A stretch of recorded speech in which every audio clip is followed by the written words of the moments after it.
Supreme court ने UP में मुस्लिम बुजुर्ग के साथ मारपीट के मामले में 2 साल में एफआईआर दर्ज किए जाने पर नाराजगी जाहिर की है।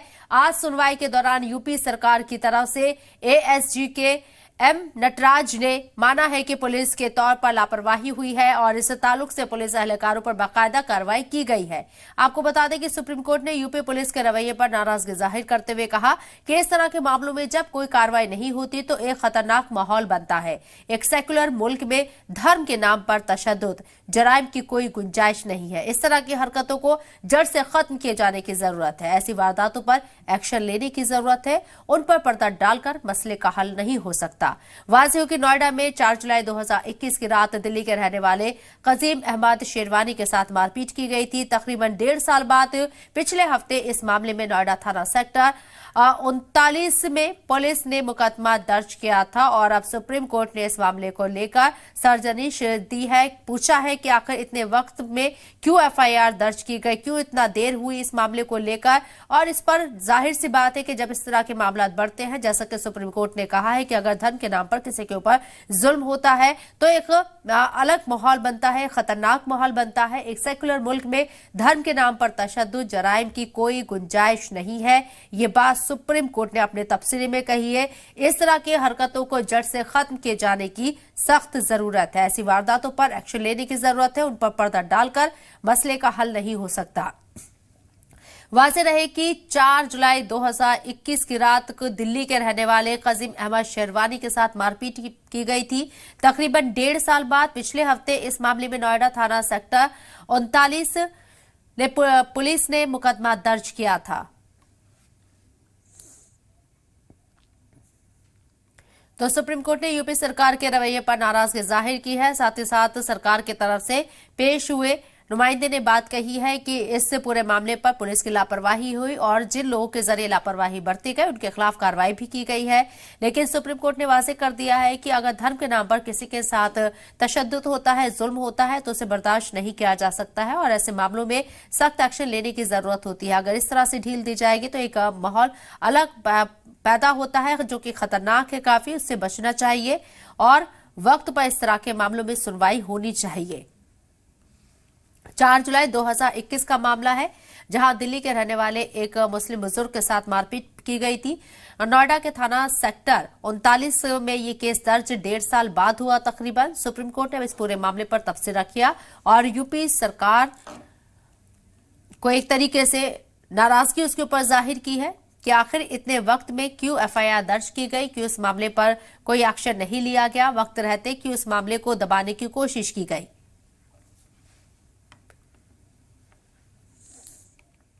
तो सुप्रीम कोर्ट ने वाज़ेह कर दिया है कि इस तरह से एक खतरनाक माहौल बनता है। एक सेक्युलर मुल्क में धर्म के नाम पर तशद्दुद जराइम की कोई गुंजाइश नहीं है।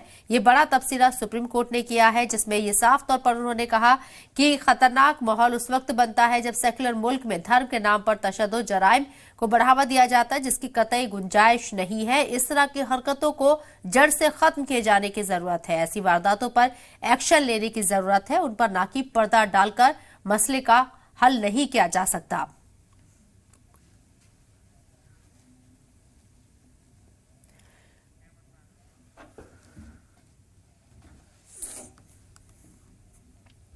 तो 4 जुलाई 2021 का मामला है। दिल्ली के एक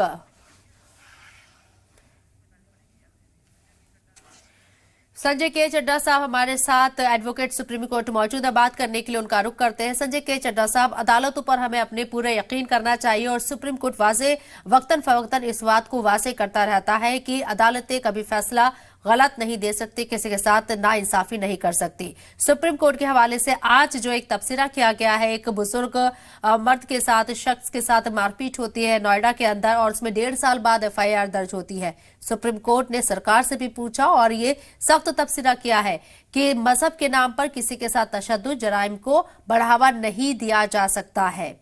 कैसे देखते हैं? देखिए, इसके 2-3 आयाम हैं जो मैं आपसे बताना चाहता हूं और हमारे सुनने वालों को भी जानना बहुत ज़रूरी है। पहली बात, जैसा आपने बताया कि धर्म के आधार पे हमारा मुल्क किसी भी तौर पे कोई भी किसी व्यक्ति के साथ अन्याय नहीं हो सकता, पहली चीज। दूसरा जो सबसे अहम पहलू है जिससे ये केस जनरेट होता है, देखिए ये क्या एक फसाद हुआ था जिसमें तकरीबन 1.5 साल लग गए एफआईआर होने में। एफआईआर क्या होती है?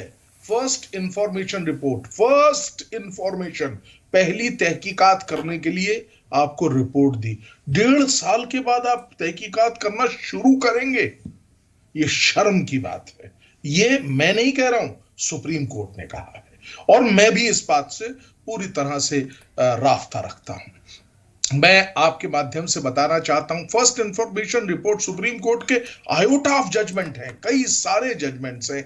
उन तमाम जजमेंट्स में सुप्रीम कोर्ट ने और हमारे कॉन्स्टिट्यूशनल कोर्ट्स, तमाम हाई कोर्ट्स बार बार ये कहती है कि भाई कोई भी फसाद हो, कोई भी एक इंसिडेंस हो, उसकी इमीडिएटली एफआईआर लिखी जानी चाहिए। एफआईआर फर्स्ट, उसके बाद आप तफ्तीश करिए, उसके बाद इन्वेस्टिगेशन होगा, और इन्वेस्टिगेशन में अगर आपको लगता है कुछ नहीं हुआ है तो केस को क्लोज कर दीजिए।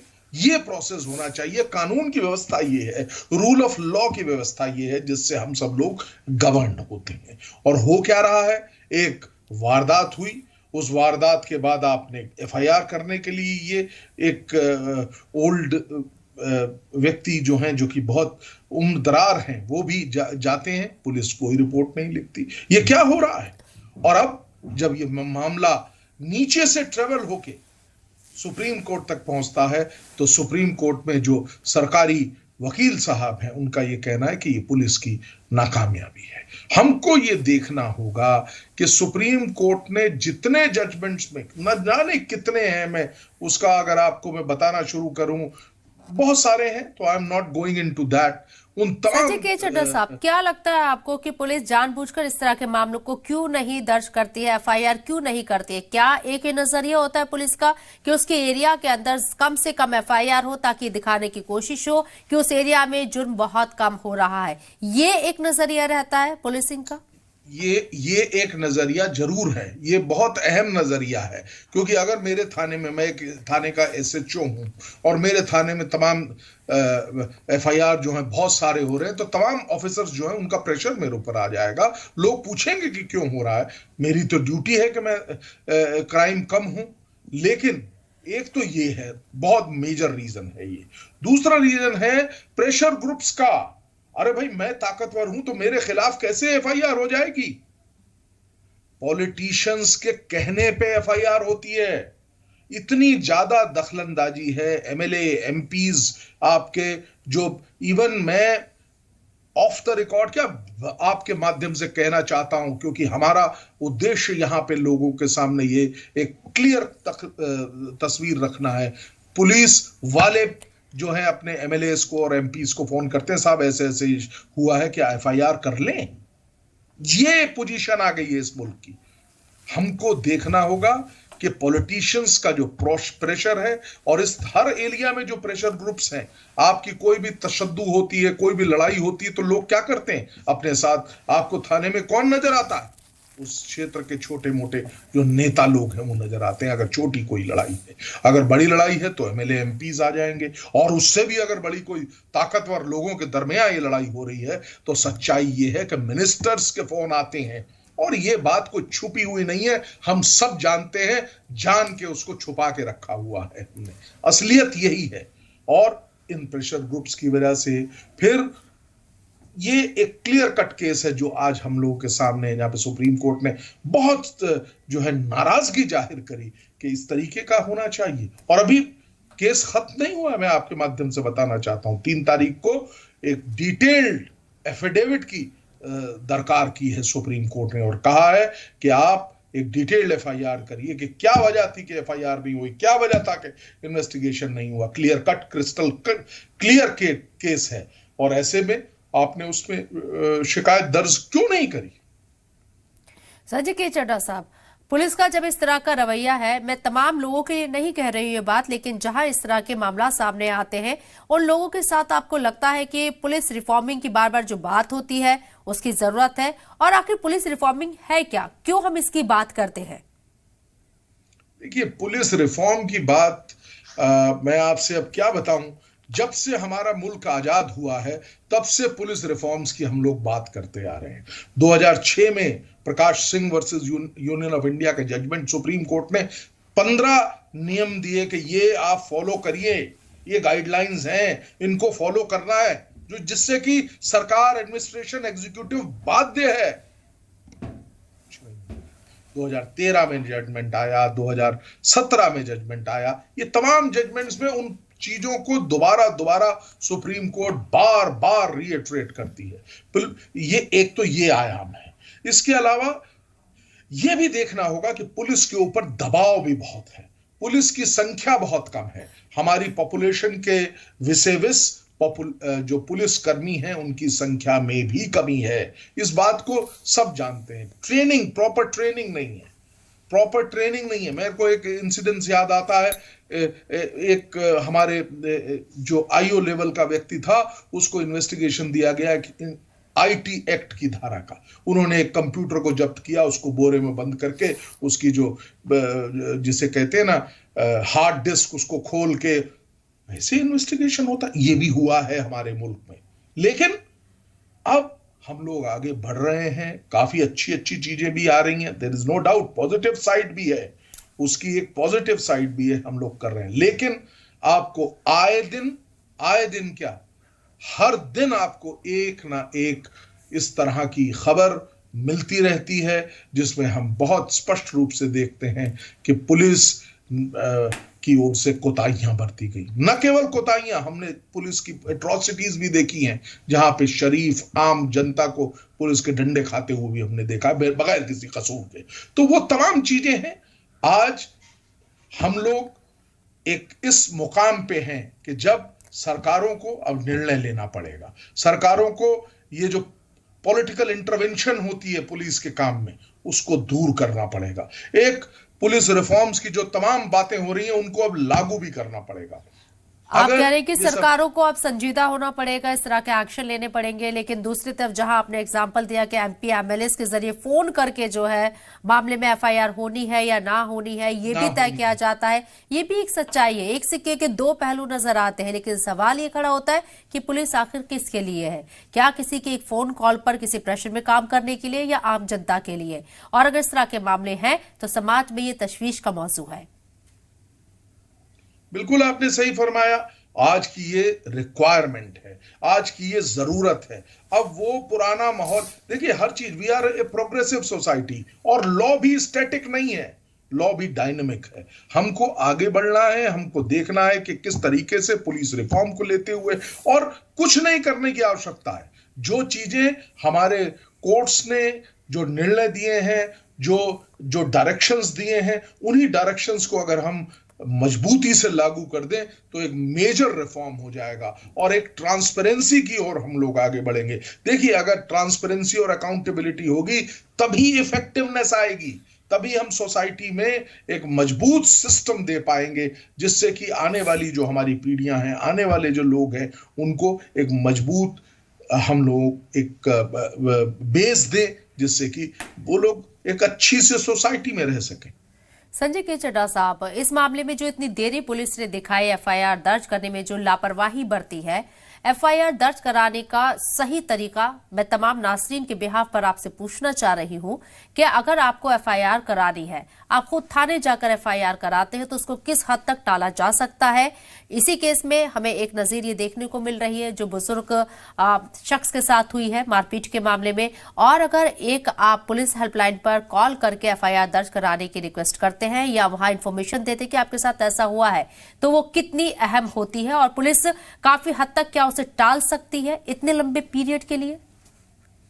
सबसे पहली बात, हमारा जो कानून है वो बहुत मजबूती से ये कहता है एफआईआर जितनी जल्दी होगी उतना अच्छा है। पहली चीज, क्योंकि सारी चीजें ताजा एविडेंसेस मिल जाएंगे। अगर अभी आज किसी की पिटाई हुई है, उसका इन्वेस्टिगेशन होना है, जैसे इसी केस में, तो वो आज 1.5 साल के बाद वो पिटाई थोड़ी मिलेगी। वो जिस डंडे से मारा है वो डंडा तो नहीं मिलेगा, वहां पे जो लोग थे वो तो नहीं मिलेंगे, तो इन्वेस्टिगेशन फेयर एंड फाइन नहीं होगा। अगर आपको फेयर और परफेक्ट इन्वेस्टिगेशन करना है तो क्विकेस्ट पॉसिबल वे में एफआईआर करनी पड़ेगी। ये तो कानून है और सिद्धांत है, क्रिमिनल जूरिस्प्रूडेंस का बहुत अहम पहलू है ये। अब आ जाते हैं हम, आपने बताया कि एफआईआर को कितना डिले किया जा सकता है, क्या हो अगर नहीं कोई एफआईआर कर रहा तो एक साधारण व्यक्ति, एक आम जो इंसान है वो क्या करे। तो मैं आपको बताता हूं कि सबसे पहले कोई अगर हादसा कुछ होता है तो आपकी तहरीर वहां पे जाके आप पुलिस थाने में अपनी शिकायत करिए, और अगर पुलिस शिकायत पे एक्शन नहीं लेती है तो आपके पास पूरा अख्तियार है कि आप सीनियर ऑफिसर जो हैं उनके पास जाएं और अपनी शिकायत करें कि मैंने फला फला दिन 2 दिन हो गए और मेरी जो वो है उस पर एक्शन नहीं हो रहा।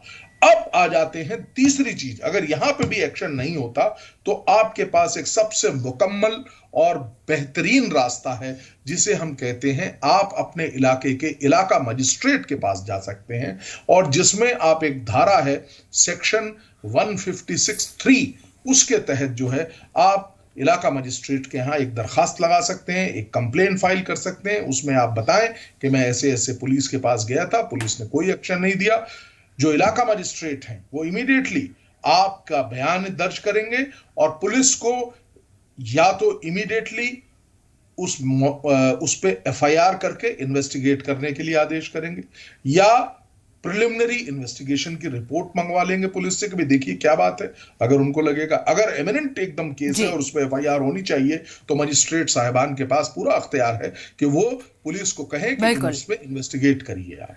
और last but not least, magistrate साहब अपने भी अंदर सेक्शन 200 के तहत, सीआरपीसी के 200 के तहत खुद भी इन्वेस्टिगेट कर सकते हैं। तो ये अख्तियारात आप सबको हैं, आप उनको इस्तेमाल करिए। चलिए, बहुत बहुत शुक्रिया सर आपका हमारे साथ जुड़ने के लिए, बातचीत करने के लिए।